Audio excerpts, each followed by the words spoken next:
Celebrating life book को ऋषि नित्य प्रज्ञा जी ने अक्टूबर 2020 में लिखा। यह बुक पब्लिश होते ही नेशनल बेस्टसेलर बनी। सबसे पहले मैं ऋषि नित्य प्रज्ञा जी के बारे में बात करती हूँ। ऋषि जी अध्यात्म के रास्ते पर चलने से पहले एक केमिकल इंजीनियर थे और कॉरपोरेट जगत में उनका सक्सेसफुल करियर था। इसके अलावा वो एक बाइक रेसर और प्रोफेशनल सिंगर भी थे। छूकर मेरे मन को किया तूने क्या इशारा। बुक में ऋषि जी बताते हैं कि बचपन से ही उनके अंदर कुछ प्रश्न जैसे मैं कौन हूँ, इस जीवन का मकसद क्या है, हम इस संसार में क्यों आए हैं, उठते रहते थे। उनका मानना था कि सिर्फ पढ़ाई करके नौकरी करना और फिर शादी करना इत्यादि ही इस जीवन का मकसद नहीं हो सकता। इन प्रश्नों के उत्तर पाने के लिए उन्होंने कई पद्धतियां जैसे रेकी, प्राणा हीलिंग सीखी और कई तरह के सेल्फ डेवलपमेंट और सेल्फ एक्सप्लोरेशन प्रोग्राम्स अटेंड किए। इस प्रोसेस में वो कई साधु संतों से भी मिले, लेकिन उनको अपने प्रश्नों के उत्तर नहीं मिले। तब अक्टूबर 1992 में उन्होंने आर्ट ऑफ लिविंग में सिखाई जा रही सुदर्शन क्रिया पहली बार की। आपको बता दूं कि आर्ट ऑफ लिविंग के संस्थापक श्री श्री रविशंकर हैं और ये संस्था विश्व भर में लोगों को स्ट्रेस फ्री जीवन जीना सिखाती है। ऋषि जी कहते हैं कि पहली सुदर्शन क्रिया का उनका अनुभव बहुत अद्भुत रहा और उन्हें एक जबरदस्त ऊर्जा का एहसास हुआ। ऋषि जी बताते हैं कि श्री श्री रविशंकर से पहली बार मिलने वे आर्ट ऑफ लिविंग के इंटरनेशनल सेंटर बेंगलुरु 1993 में गए। जब वे पहली बार श्री श्री रविशंकर से मिले तो श्री श्री ने उनके कंधे पर हाथ रखकर कहा, आ गए तुम। ऋषि जी कहते हैं कि श्री श्री के छूते ही उनके अंदर ऊर्जा का विस्फोट हुआ और उनकी आंखों में खुशी के आंसू आ गए और यहीं से ऋषि जी की आध्यात्मिक जर्नी शुरू हो गई। बाद में वे आर्ट ऑफ लिविंग प्रोग्राम्स के डायरेक्टर बने और 60 देशों में घूमकर लाखों लोगों को आर्ट ऑफ लिविंग के प्रोग्राम सिखाए। 27 दिसंबर 2021 में ऋषि जी इस संसार को छोड़कर चले गए।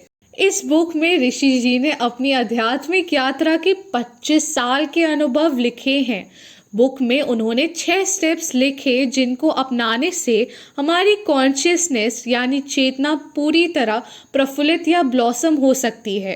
इन स्टेप्स को डिस्कस करने से पहले मैं रिक्वेस्ट करती हूँ कि इस वीडियो को शेयर करके ऋषि जी द्वारा इस ज्ञान के भंडार को और लोगों तक पहुँचाएं। स्टेप 1, पहला स्टेप अंडरस्टैंडिंग के हिसाब से बहुत इम्पॉर्टेंट है। इस स्टेप पर ऋषि जी मॉडर्न साइंस और पुरानी स्पिरिचुअलिटी के बीच गहरा संबंध बताते हैं। वो कहते हैं कि जैसे यह यूनिवर्स कुछ लॉज के अनुसार चल रहा है, वैसे ही हमारी कॉन्शियसनेस यानी चेतना कुछ नियमों पर चलती है। फिजिकल वर्ल्ड के लॉज हैं ग्रेविटी, थर्मोडायनामिक्स, इलेक्ट्रोमैग्नेटिक करंट्स इत्यादि। इसी तरह हमारी चेतना के 3 नियम हैं और वो हैं जनरेटर यानी पैदा करने वाला, ऑपरेटर यानी चलाने वाला और डिस्ट्रॉयर यानी ख़त्म करने वाला। पैदा करना, चलना और ख़त्म करना ही ब्रह्म शक्ति है। वो कहते हैं कि साइंटिस्ट ने हबल बबल टेलीस्कोप, जो दुनिया का सबसे पावरफुल टेलीस्कोप है, उसको पृथ्वी के ऑर्बिट में लगाकर यूनिवर्स को देखने की कोशिश की है। अब तक Hubble bubble telescope 500 billion galaxies को देख चुका है, लेकिन अभी तक पता नहीं चला है और कितनी गैलेक्सीज इस यूनिवर्स में हैं। इसी को हमारे ऋषि मुनियों ने अनंत ब्रह्मांड कहा है, यानी एंडलेस यूनिवर्स। इन 500 बिलियन गैलेक्सीज में से एक हमारी मिल्की वे गैलेक्सी यानी मंदाकिनी आकाश गंगा है। मिल्की वे गैलेक्सी में 250 बिलियन स्टार्स हैं, जिनमें सूरज भी एक स्टार है। सूर्य के चारों तरफ प्लैनेट्स घूमते हैं। हजारों साल पहले जब कोई टेलीस्कोप नहीं था, तब हमारे ऋषि मुनियों ने हमारे सोलर सिस्टम का एग्जैक्ट साइज बता दिया था और मानव जीवन पर प्लैनेट्स का क्या असर पड़ता है बता दिया था। इसे ही एस्ट्रोनॉमी कहते हैं। 6th सेंचुरी बीसी में ग्रीक के पाइथागोरस ने बताया था कि पृथ्वी चपटी नहीं गोल है, लेकिन ऋषि मुनि और एस्ट्रोनॉमर्स तो पृथ्वी को हमेशा से ही भूगोल बोलते आए हैं। आगे ऋषि जी कहते हैं कि सूर्य से तीसरे नंबर पर पृथ्वी है, जिसका 70% हिस्सा समुद्र यानी पानी से भरा है। बची हुई लैंड में 7 कॉन्टिनेंट्स हैं, जिनको अलग अलग देशों, स्टेट, शहर और गांवों में बांटा है। इन सब में एक चीज़ कॉमन है और वह यह है कि यह पूरी यूनिवर्स 5 एलिमेंट्स यानी पदार्थों से बना हुआ है, और वो हैं earth, water, air, fire and space. इन एलिमेंट्स को जब साइंटिस्ट ने पावरफुल टेलीस्कोप्स में देखा तो पाया कि ये एलिमेंट्स एटम से बने हैं। एटम के 3 पार्ट्स हैं, न्यूट्रॉन, प्रोटॉन और इलेक्ट्रॉन। न्यूट्रॉन और प्रोटॉन मिलकर न्यूक्लियस बनाते हैं और इलेक्ट्रॉन इनके चारों तरफ घूमता है। जब साइंटिस्ट ने न्यूक्लियस और इलेक्ट्रॉन के बीच के स्पेस को देखा तो पाया कि 99.999999% हिस्सा खाली है और सिर्फ 0.00000001% हिस्सा ही मास है। लेकिन इस खाली हिस्से में एक मैग्नेटिक पुल या नहीं दिखाई देने वाली एनर्जी है जो न्यूक्लियस और इलेक्ट्रॉन को आपस में बांधे हुए है। यही शक्ति हमें यूनिवर्स में दिखाई देती है, जिससे सब स्टार्स और गैलेक्सीज अपनी जगह पर टिके हुए हैं। इसी खाली जगह यानी एनर्जी के स्पेस को आइंस्टाइन ने एक इक्वेशन E=mc² से नापा। तो एटम से बने सॉलिड, गैस और लिक्विड से लेकर सोलर सिस्टम से गैलेक्सीज तक सब 9.999999% इस एनर्जी से भरे हुए हैं। बस फर्क इतना है, सॉलिड चीज़ों में एटम्स ज़्यादा इकट्ठे हैं तो वाटर यानी लिक्विड में कम जुड़े हुए हैं और गैस में और भी कम जुड़े। ऋषि जी कहते हैं कि हम एक एक्सपेरिमेंट कर सकते हैं। मैग्नीफाइंग ग्लास से देखते हुए एक माचिस की तिल्ली जलाएं। आप पाएंगे कि हालांकि माचिस की तिल्ली में आग लगी है, लेकिन आग तिल्ली की लकड़ी को टच नहीं करती। पहले लकड़ी से लिक्विड निकलता है और ये लिक्विड इवेपोरेट हो जाता है और फिर आग पकड़ता है। आप पाएंगे कि अर्थ एलिमेंट यानी सॉलिड जो तिल्ली है वो वाटर एलिमेंट बनकर फिर एयर एलिमेंट और फिर फायर एलिमेंट बनता है और लास्ट में ये स्पेस एलिमेंट बन जाता है। कुदरत में इसका उल्टा भी हो रहा है। पृथ्वी के अंदर आग का गोला है जो लिक्विड बनकर वॉल्केनो के थ्रू ऊपर आ जाता है और फिर सॉलिड यानी रॉक्स बन जाते हैं। ये दोनों प्रोसेस ही दुनिया में हर समय चलते रहते हैं। साइंटिस्ट ने कुछ दशक पहले ही इन प्रोसेसेस को समझा, लेकिन ऋषि मुनि जिनको स्पिरिचुअल साइंटिस्ट कह सकते हैं, उन्होंने बहुत पहले इसे जान लिया था। योग वशिष्ठ ग्रंथ में ऋषि वशिष्ठा ने ब्रह्म ज्ञान देते हुए इस एनर्जी के बारे में बताया और इसे ही चेतना कहते हैं। ऋषि मुनियों ने कहा कि पत्थर, पेड़ से लेकर पशु, पक्षी, कीड़े मकोड़े और मनुष्य तक सब इस चेतना से बने हैं और यह चेतना जीवित यानी लिविंग है और इस ब्रह्मांड यानी यूनिवर्स में कुछ भी नॉन लिविंग नहीं है। हर चीज इस एनर्जी यानी चेतना से घेरी हुई है। स्टेप 1 में स्पिरिचुअलिटी और साइंस में सिमिलैरिटी और चेतना के बारे में बताने के बाद ऋषि जी स्टेप 2 के बारे में बताते हैं। स्टेप 2, ऋषि जी कहते हैं कि बाहर की दुनिया और हमारे अंदर की दुनिया में लगातार आदान प्रदान चलता रहता है। हमारी बाहरी या आउटवर्ड दुनिया 3 बातों पर निर्भर करती है और वो है पीपल, थिंग्स एंड सिचुएशंस। और हमारी अंदर की दुनिया के 7 हिस्से हैं: body, breath, mind, intellect, memory, ego और सोल या स्पिरिट। जिसे बाहर की दुनिया के 3 aspects people, things and situations हमारे अंदर की दुनिया पर असर डालते हैं, वैसे ही हमारे अंदर का वातावरण बाहर की दुनिया पर असर डालता है। हमारे अंदर की दुनिया जैसी है वैसी ही चीज़ों को बाहर की दुनिया से अट्रैक्ट करती है। इसे ही लॉ ऑफ अट्रैक्शन कहते हैं।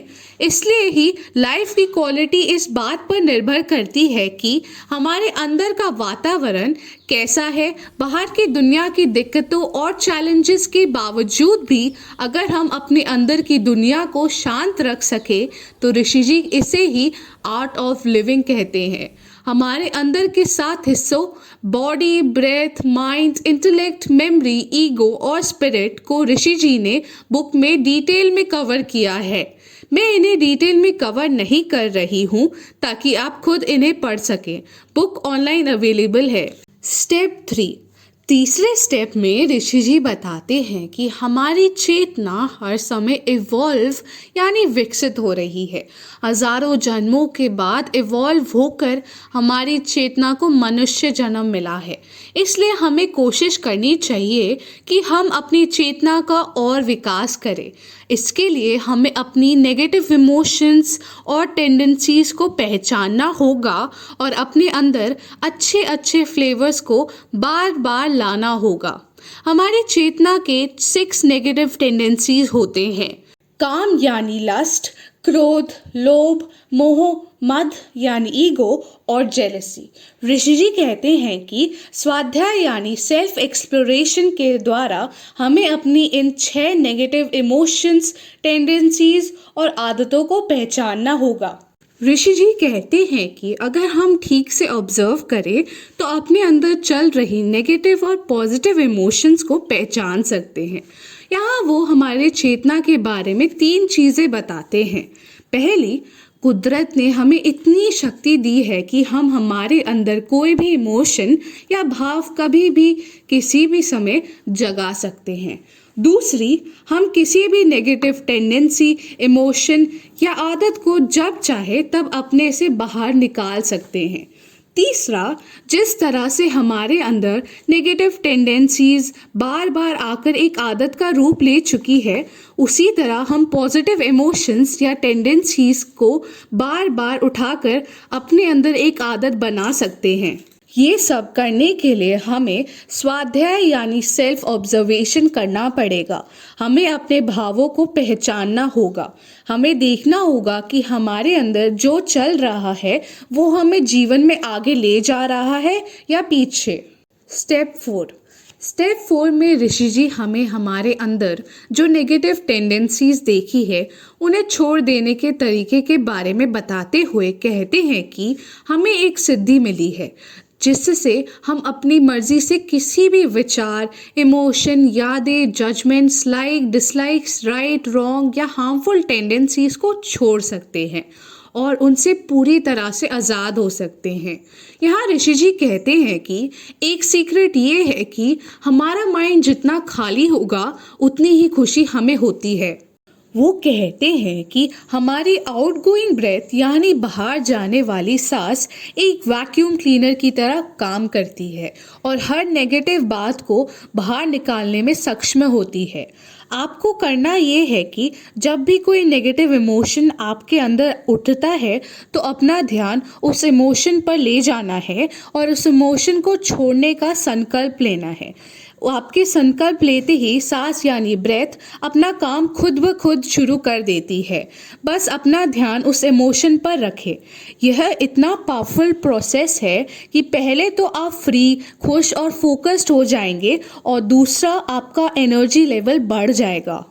ऋषि जी कहते हैं कि आर्ट ऑफ लिविंग में सिखाई जाने वाली सुदर्शन क्रिया सांसों की ऐसी ही तकनीक है जो आपके मन को खाली कर देती है। तो बस आपको ये 3 स्टेप्स ही लेने हैं। जिस भाव, टेंडेंसी या आदत को छोड़ना है उसे ऑब्जर्व करें, उसे हमेशा के लिए छोड़ने का मन बनाएं और फिर सांस अपने आप अपना वैक्यूम क्लीनर की तरह काम शुरू कर देती है। इसे बार बार करके आप ऐसा करने की आदत डाल लीजिए।